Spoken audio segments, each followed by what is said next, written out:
सिंह सवारी 100 सिंहों से भी बलशाली, अष्टभुजाओं वाली दुष्टों को तू ही ललकारती। ओ मैया हम सब उतारे तेरी आरती, ओ मैया हम सब उतारे तेरी आरती।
कष्ट अति घेरो, तुम बिन कौन हरे दुख मेरो।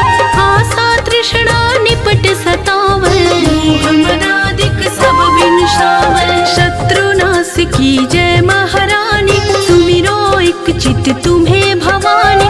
करो कृपा है मातु दयाला, रिद्धि सिद्धि दे करहु निहाला। जब लगे जीऊँ दया फल पाऊँ, तुम्हरो यस मैं सदा सुनाऊँ। दुर्गा चालीसा जो कोई गावे, सुख भोग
मार्ग पर दर्शिनी, न्याय का ये उपदेश।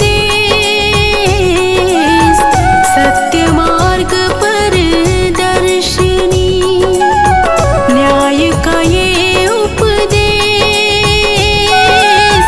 मन से करता जो मनन, उसके कटे कलेश रे भक्तों, उसके कटे कलेश।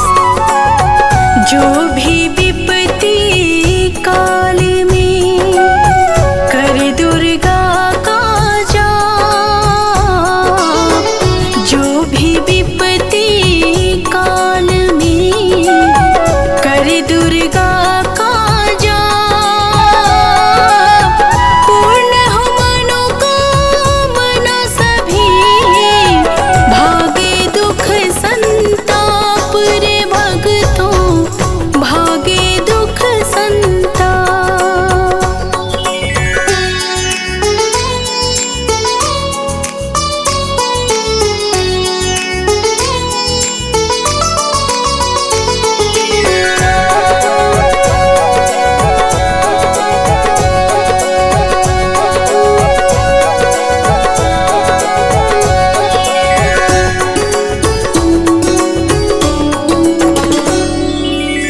उत्पन्न करता विश्व की शक्ति अपरंपार,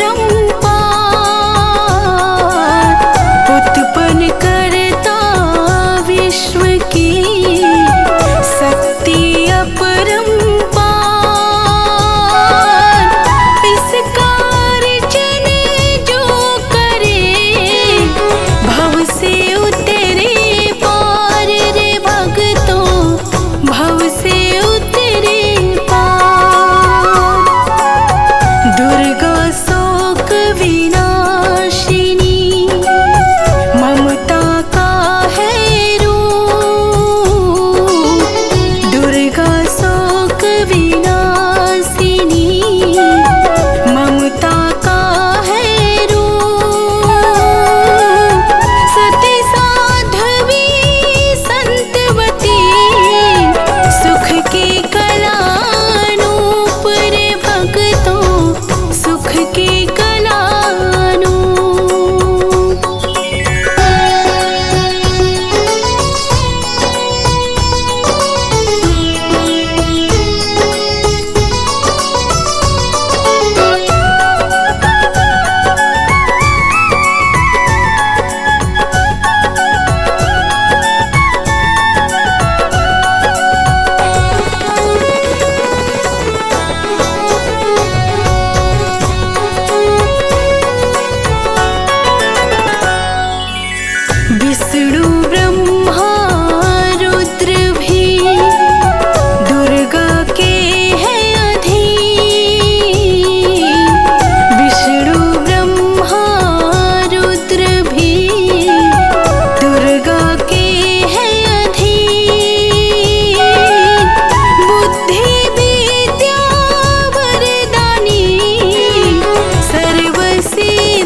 माँ का हाथ,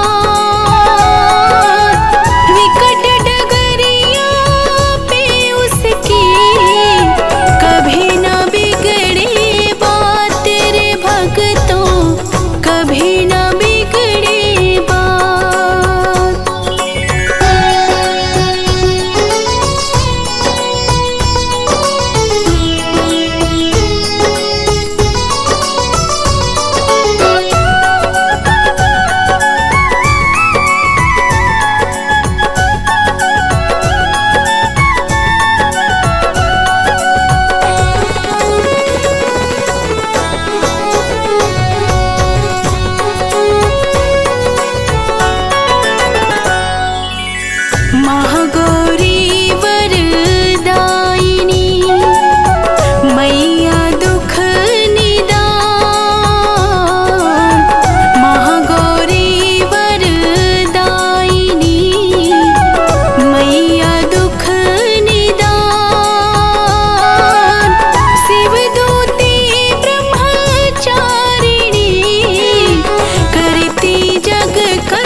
नमस्तस्यै नमस्तस्यै नमो नमः। या देवी सर्वभूतेषु लक्ष्मीरूपेण संस्थिता नमस्तस्यै नमस्तस्यै नमस्तस्यै नमो नमः। या देवी सर्वभूतेषु लक्ष्मीरूपेण संस्थिता नमस्तस्यै नमस्तस्यै नमस्तस्यै नमो नमः। या देवी सर्वभूतेषु मातृरूपेण संस्थिता नमस्तस्यै नमस्तस्यै नमस्तस्यै नमो नमः। या देवी सर्वभूतेषु मातृरूपेण संस्थिता नमस्तस्यै नमस्तस्यै नमस्तस्यै नमो नमः। या देवी सर्वभूतेषु दयारूपेण संस्थिता नमस्तस्यै नमस्तस्यै नमस्तस्यै नमो नमः। या देवी सर्वभूतेषु दयारूपेण संस्थिता नमस्तस्यै नमस्तस्यै नमस्तस्यै नमो नमः। या देवी सर्वभूतेषु बुद्धिरूपेण संस्थिता नमस्तस्यै नमस्तस्यै नमस्तस्यै नमो नमः। या देवी सर्वभूतेषु बुद्धिरूपेण संस्थिता नमस्तस्यै नमस्तस्यै नमस्तस्यै नमो नमः। या देवी सर्वभूतेषु शान्तिरूपेण संस्थिता नमस्तस्यै नमस्तस्यै नमस्तस्यै नमो नमः। या देवी सर्वभूतेषु शान्तिरूपेण संस्थिता नमस्तस्यै नमस्तस्यै नमस्तस्यै नमो नमः।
जय माता दी। दिव्य भक्ति आराधना चैनल के माध्यम से आज मैं आप सभी भक्तों को शीतला माता की सच्ची और पूरी कथा सुनाने जा रही हूँ। श्रवण करिए। जय माता दी। अमर कथा है शीतला माँ की, सुन लो भक्तों ध्यान लगा। देवलोक से चली भवानी, चली धरा पर बनी सहार। गगन मंडल से मात शीतला, पृथ्वी लोक की प्रस्थान। ढूंढ रही माँ अपना मंदिर, गाँव डोंगरी राजस्थान। ढूंढ रही माँ अपना मंदिर, गाँव डोंगरी राजस्थान। कौन मेरी पूजा करता है, कौन मुझे करता है ध्यान। कहीं नहीं मेरा मंदिर, चौरा देख रही घर बार। घूम रही थी माँ गलियों में, देख रही हर घर दरबार। सहसा छत से उबला पानी, चावल का फेंकी एक नार। सहसा छत से उबला पानी, चावल का फेंकी एक नार। पड़े फफोले माँ के तन पर, धो धो जले बदन अंगार। मदद करो कोई मदद करो माँ, चीख चीख कर करे पुकार। मदद करो कोई मदद करो माँ, चीख चीख कर करे पुकार। लेकिन गाँव का कोई सज्जन नहीं किया माँ का उपचार। घर के बाहर एक कुम्हार बैठी थी दुख में मन मार। देख दशा शीतला माँ की, वही कुमारन भरी अखबार।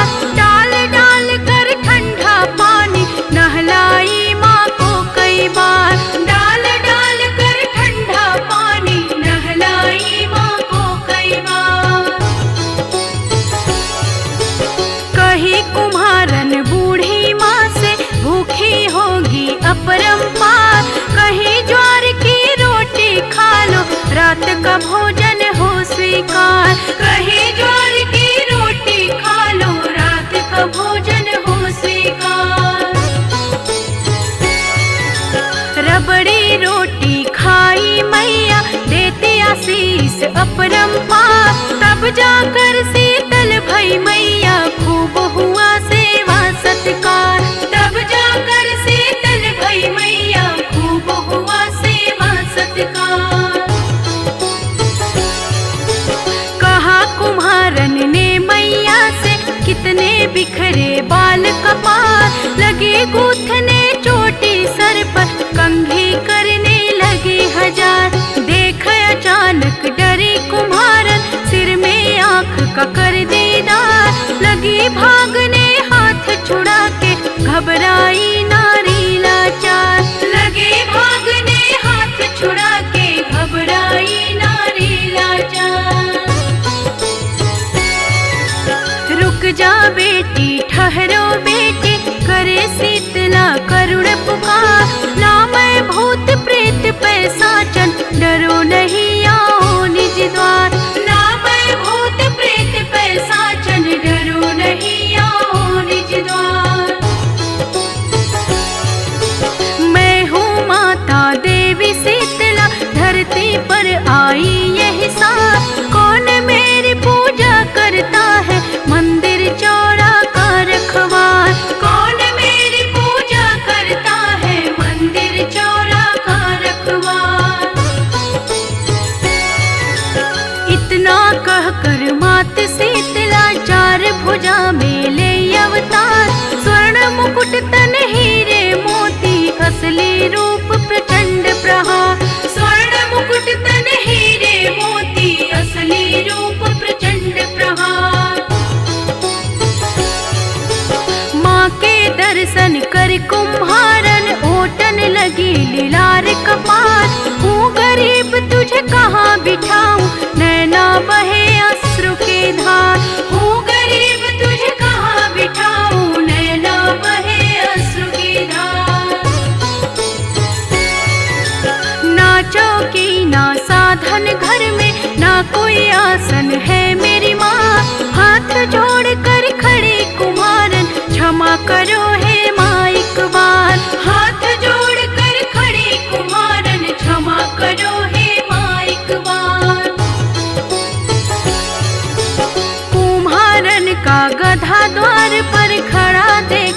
रहा श्रृंगार। बैठ गई माँ गधे के ऊपर, यही मेरा आसन आधार।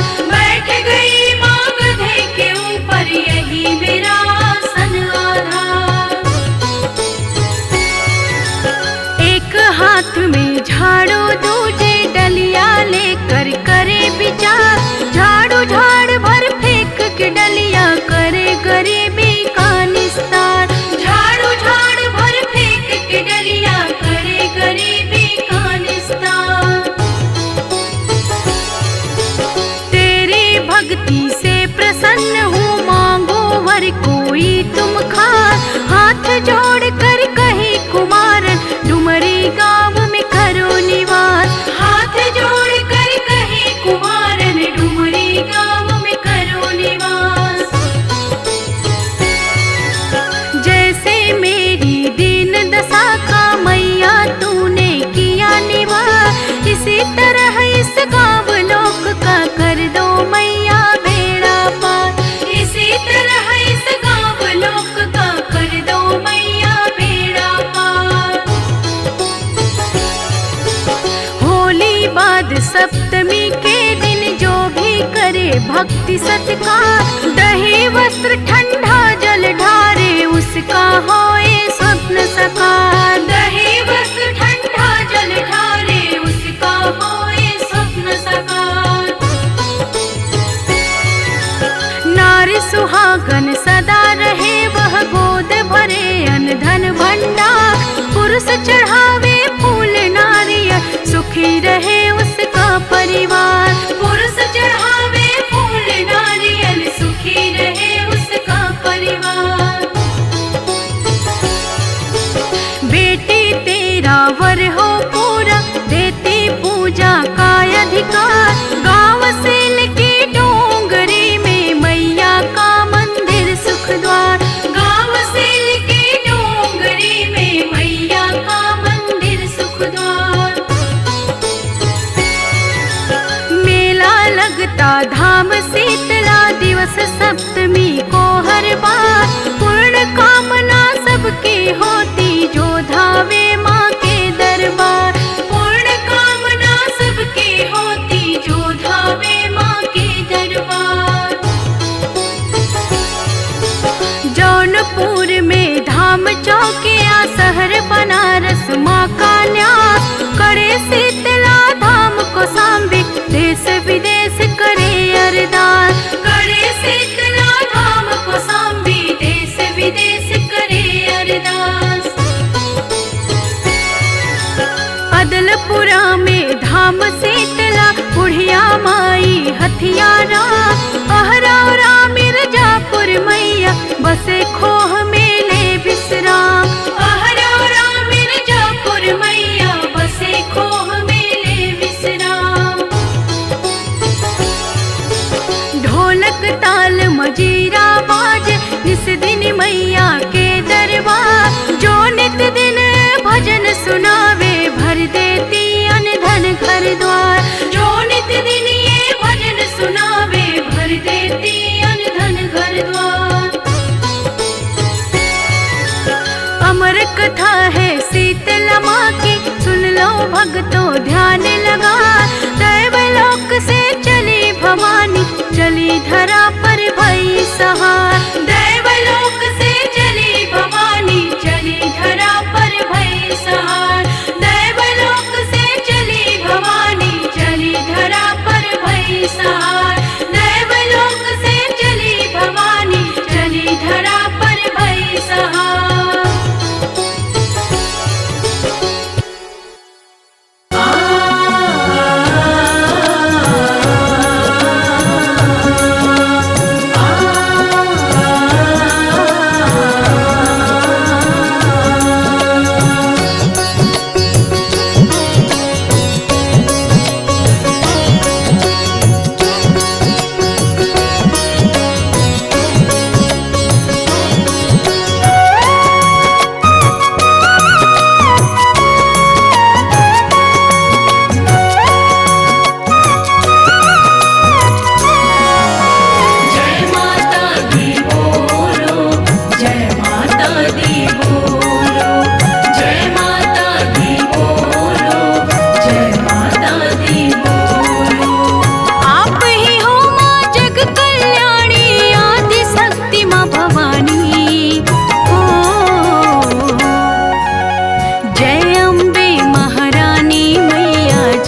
लगन माँ से लगा बैठे, जो होगा देखा जाएगा।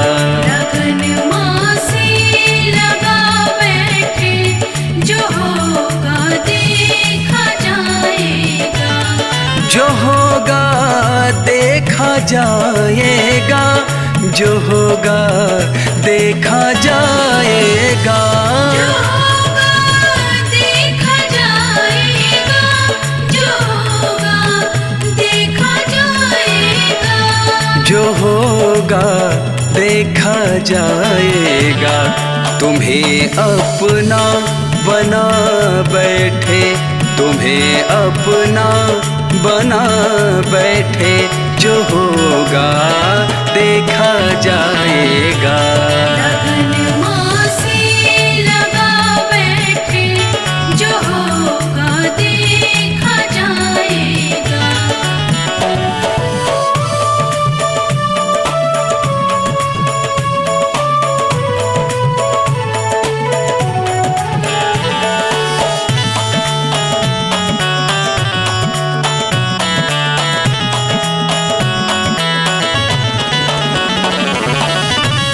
दीवाने बन गए माँ के, तो फिर दुनिया से क्या मतलब। दीवाने बन गए माँ के, तो फिर दुनिया से क्या मतलब। दीवाने बन गए माँ के, तो फिर दुनिया से क्या मतलब। दीवाने बन गए माँ के, तो फिर दुनिया से क्या मतलब। तो फिर दुनिया से क्या मतलब। तेरी गलियों में आ बैठे, तेरी गलियों में आ बैठे, जो होगा देखा जाएगा। लगन माँ से लगा बैठे, जो होगा देखा जाएगा।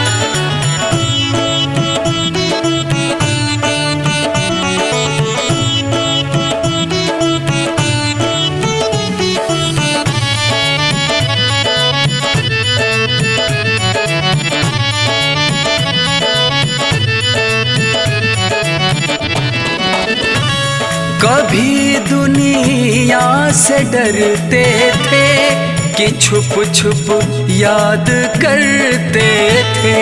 कभी दुनिया से डरते थे, कि छुप छुप याद करते थे। कभी दुनिया से डरते थे, कि छुप छुप याद करते थे। कभी दुनिया से डरते थे, कि छुप छुप याद करते थे। कि छुप छुप याद करते थे। लो अब पर्दा हटा बैठे, लो अब पर्दा हटा बैठे, जो होगा देखा जाएगा। लगन माँ से लगा बैठे, जो होगा देखा जाएगा।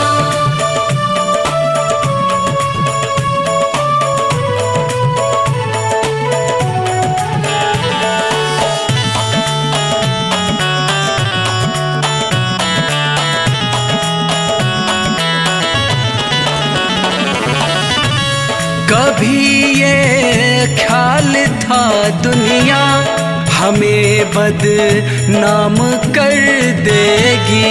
कभी ये ख्याल था दुनिया हमें बदनाम कर देगी। कभी ये ख्याल था दुनिया हमें बदनाम कर देगी। कभी ये ख्याल था दुनिया हमें बदनाम कर देगी। हमें हमें बदनाम कर देगी। शर्म अब बेच खा बैठे, शर्म सब बेच खा बैठे, जो होगा देखा जाएगा। लगन माँ से लगा बैठे, जो होगा देखा जाएगा। जो होगा देखा जाएगा, जो होगा देखा जाएगा। देखा जाएगा, जो होगा देखा जाएगा। जो होगा देखा जाएगा।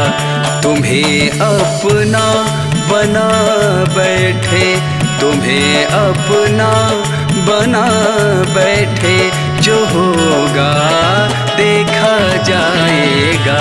लगन माँ से लगा बैठे, जो होगा देखा जाएगा।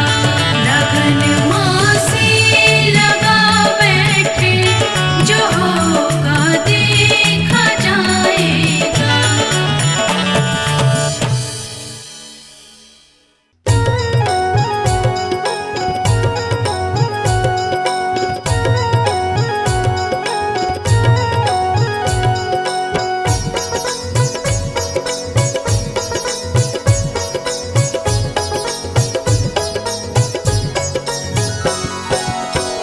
सभी भक्तों को जय माता दी। आइए आज आप सभी को माता वैष्णो की अमर कथा को बताती हूँ और श्रवण कराती हूँ। जय माता। माँ वैष्णो जी की अमर कहानी का इतिहास सुनाती हूँ। कैसे हुआ वध भैरवनाथ का पावन गाथा गाती हूँ। कैसे हुआ वध भैरवनाथ का पावन गाथा गाती हूँ। जय माता दी। गुरु गोरखनाथ का शिष्य भैरवनाथ बहुत बड़ा शक्तिशाली व बलशाली अघोरी था। तामसी भोजन करता था और सिवा अपने गुरु के भैरवनाथ किसी से नहीं डरता था। तपोधारी था भैरवनाथ, बहुत बड़ी तपस्या करता था। बिना तंत्र साधना के भैरवनाथ का एक दिन भी नहीं बीतता था। पर इसी के साथ साथ वह बहुत बड़ा घमंडी था। उसका ये मानना था कि वो तीनों लोक का स्वामी है, आंधी है, तूफान है। और ऐसे घमंडी भैरवनाथ का किस प्रकार माँ ने वध किया, आइए आप सभी को पूरी कथा बताती हूँ। श्रीधर नाम के एक ब्राह्मण थे और माँ वैष्णो के बहुत बड़े पुजारी थे। बहुत ही दीनहीन हालत थी उनकी, लगता था जैसे बहुत बड़े भिखारी हैं। सुबह शाम दिन रात माँ की भक्ति में लीन रहते थे। एक दिन श्रीधर कहीं जा रहे थे, अचानक से उनके साथ एक बहुत बड़ी घटना घटी। आइए उस घटना के बारे में आप सभी को आगे की कथा में श्रवण कराती हूँ। जय माता दी।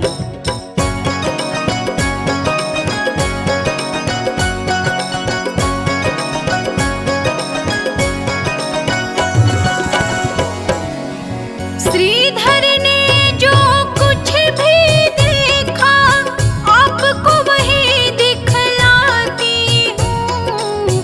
माँ वैष्णो जी की अमर कहानी का इतिहास सुनाती हूँ।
जी की अमर कहानी का इतिहास सुनाती हूँ। माँ वैष्णो जी की अमर कहानी का इतिहास सुनाती हूँ।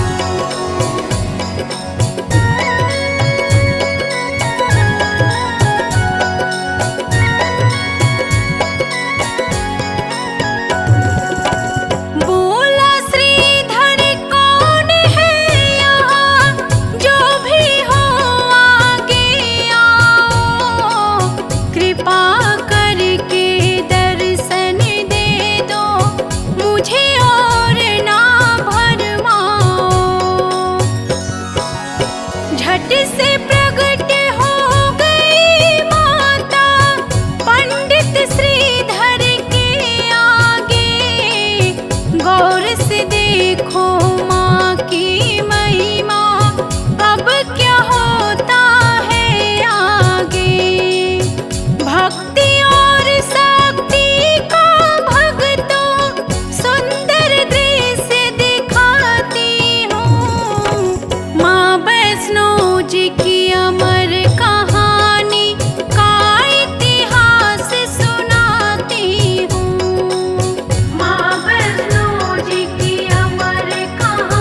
कहकर माता अंतर ध्यान हो जाती हैं और श्रीधर बेचारा बहुत ही चिंता में पड़ जाता है।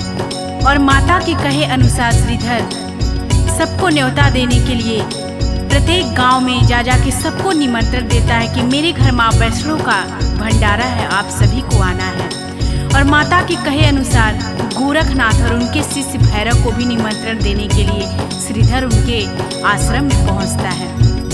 आश्रम में श्रीधर के पहुंचते ही जैसे ही श्रीधर गोरखनाथ और उनके शिष्य भैरवनाथ को अपने यहाँ भंडारे के लिए आने के लिए बोलता है, बहुत ही ठहाके के साथ भैरवनाथ हंसता है और उपहास करके बोलता है कि तुम एक निर्धन हीन दीन ब्राह्मण, तुम क्या मुझे भंडारा करवाओगे? मैं जहाँ भी भंडारे के लिए जाता हूँ खाने, वहाँ पे भोजन अपने आप ही कम पड़ जाता है। अरे जब इंद्र ने मुझे भंडारे में मेरा पेट नहीं भर पाया तो तुम क्या मेरा पेट भर पाओगे? भैरवनाथ की बात सुन करके श्रीधर चुपचाप वहाँ से चले आते हैं और आखिरकार भंडारे का दिन भी सामने आ जाता है। भंडारे वाले दिन सभी लोग, जितने लोगों को श्रीधर ने निमंत्रण दिया था, सभी बारी बारी से श्रीधर के दरवाजे पे आना स्टार्ट कर देते हैं। और फिर गुरु गोरखनाथ जी भी अपने शिष्य भैरवनाथ के साथ श्रीधर के दरवाजे पे पधारते हैं। सभी भंडारे के इंतजार में पात में बैठ जाते हैं और तभी ठहाका लगा करके भैरवनाथ बहुत तेज से हंसता है और श्रीधर का उपहास करता है। तभी गोरखनाथ जी क्रोध में होते हैं और बोलते हैं कि ए भैरव, तुम इस तरीके से श्रीधर का उपहास मत उड़ाओ। अपनी इस तरीके की बेइज्जती देखकर हाथ जोड़कर श्रीधर माता की मूर्ति के आगे बैठ जाते हैं। हे माँ, जगत जननी, कल्याण करने वाली माँ, आप ही मेरी नैया को पार लगाओ माँ। इतना सुनते ही माता किस प्रकार अपनी चमत्कार दिखाती हैं, आइए आगे की कथा में आप सभी को सुनाते हैं।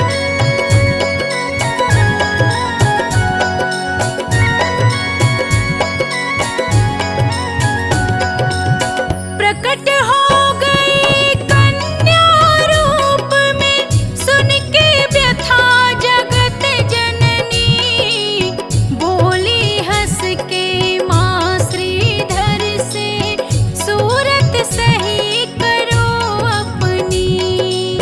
कहा मैंने भंडारे को तो भंडारा करवाऊंगी, जिसका मन है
पत्तल लग जाता है, पत्तलों में 56 प्रकार के पकवान सज जाते हैं।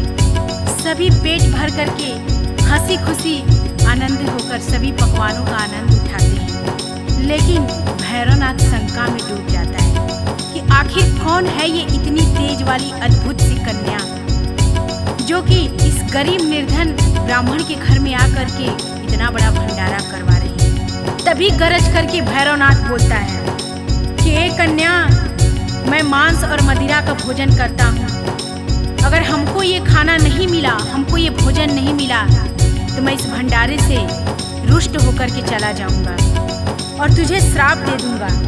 इतना सुनते ही क्रोध में आकर माता बोलती है कि हे भैरव, ये वैष्णव का भंडारा है और ये एक ब्राह्मण के घर का भंडारा है। ये तुम्हारा आश्रम नहीं है जहाँ पे तामसी भोजन चलता है। तो तुमको अगर खाना है तो खाओ, नहीं तो इसी तरह से वापस लौट जाओ।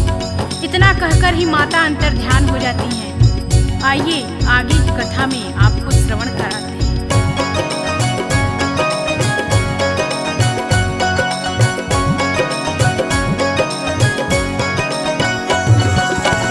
गोरखनाथ से बोला भैरव, आज्ञा मुझको दो गुरुवर। कौन थी कन्या, कहाँ से आई, पता लगाता हूँ जाकर। साधारणी नहीं है कन्या, चमत्कारिणी लगती है। कहता है मेरा दिव्य ज्ञान, ये ब्रह्मचारिणी लगती है। बोले गोरखनाथ सुनो है, भैरव मैं समझाता हूँ।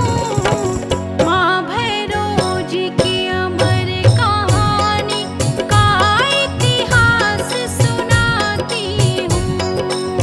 माँ वैष्णो जी की अमर कहानी का इतिहास सुनाती हूँ।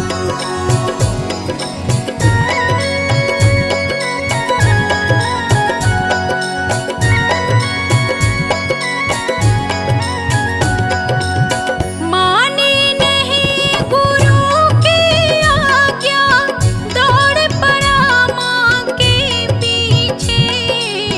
पवन वेग से उड़ रही कन्या, भैरव दौड़ रहा पीछे। पर्वत और आकाश मार्ग से होती हुई चली माता।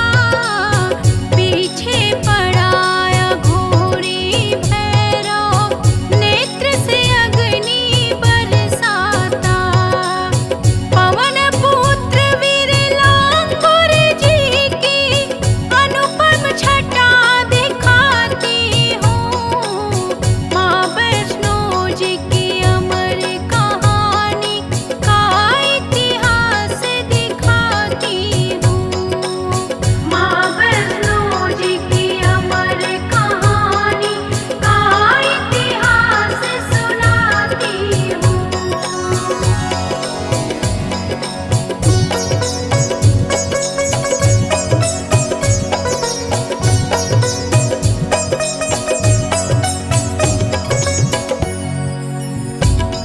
आइए आगे की कथा में आप सभी को पवन पुत्र वीर हनुमान जी की छटा का अद्भुत दर्शन करवाते हैं और किस प्रकार से पवन पुत्र वीर हनुमान जी का माता वैष्णो देवी की कहानी में अद्भुत दर्शन है, आप सभी को दिखलाती हूँ और बताती हूँ।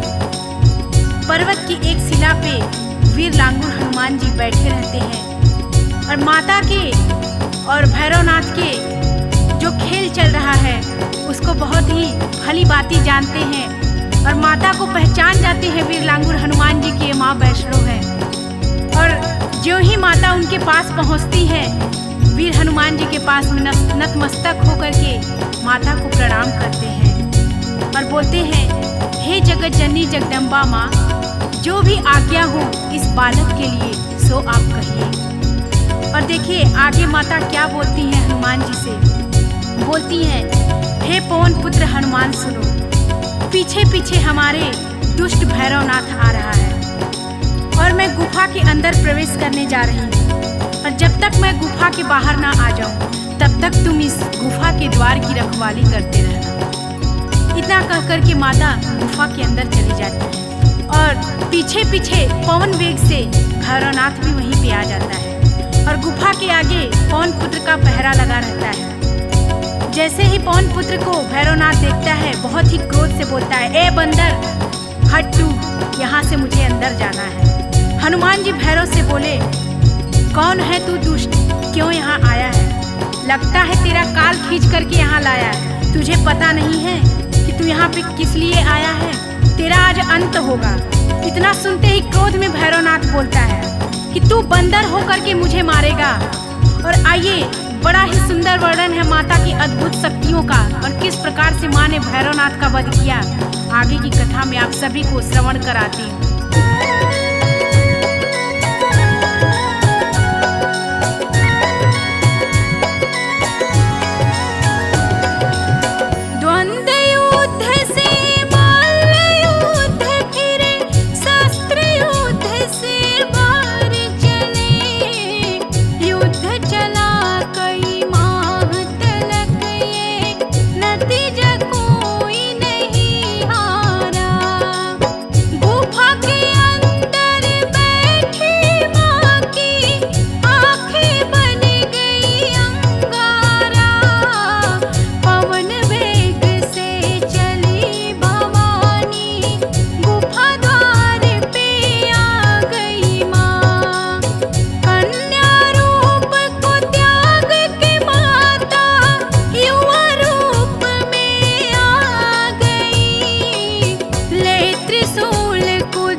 बातें सुनते ही माता अत्यंत क्रोधित हो जाती हैं और बोलती हैं, ए नीच अधर्मी, सुन ले अघोरी, तेरी मौत आज सुनिश्चित है मेरे हाथों से। चला ले तू अपनी जितनी दिव्य शक्तियां हैं तेरे अंदर। फिर माता का और भैरव का द्वंद्व युद्ध हुआ और फिर माता ने त्रिशूल चलाया और जैसे ही माता का त्रिशूल चलता है वैसे ही शैतान भैरव का शीश कट के तुरंत वहीं पृथ्वी पर गिर जाता है। सर्वहीन धर जैसे ही पृथ्वी पर पड़ता है बोल रहा है, माँ क्षमा करो, दया करो माँ, हे जगत जननी माँ, मैंने आपको पहचानने में बहुत बड़ी भूल कर दी। मैं अहंकार में था, मैं आपको नहीं पहचान पाया माँ कि माँ आप वैष्णो माँ हैं। आप मुझे दंड दो माँ, उद्धार करो माँ, क्षमा करो माँ, और आइए आगे क्या होता है आप सभी को कथा में श्रवण करा दें।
गोरखनाथ की प्रार्थना करते ही माता करुणामयी को भैरवनाथ पे दया आ जाती है और माता भैरवनाथ से बोलती हैं, ए भैरव, तुझे मैं आज से ये वरदान देती हूँ जिससे तुझे युगों युगों तक पहचान मिलेगी। तुझे आज एक ऐसा वर देती हूँ जिससे कि मेरे बाद तेरी पूजा होगी और तेरा नाम अमर होगा।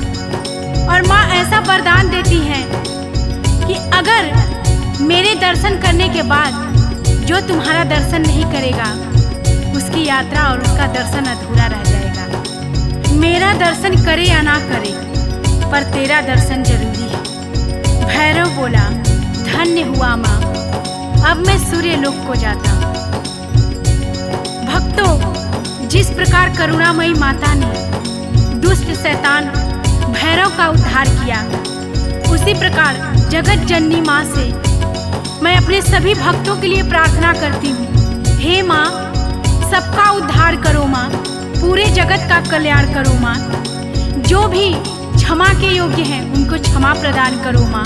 जिससे भी कोई भूल हुई है उनके भूल को माफ करो माँ। आप जग कल्याणी हो माँ, आप पाप नाशिनी हो माँ, आप जगत तारिणी हो माँ।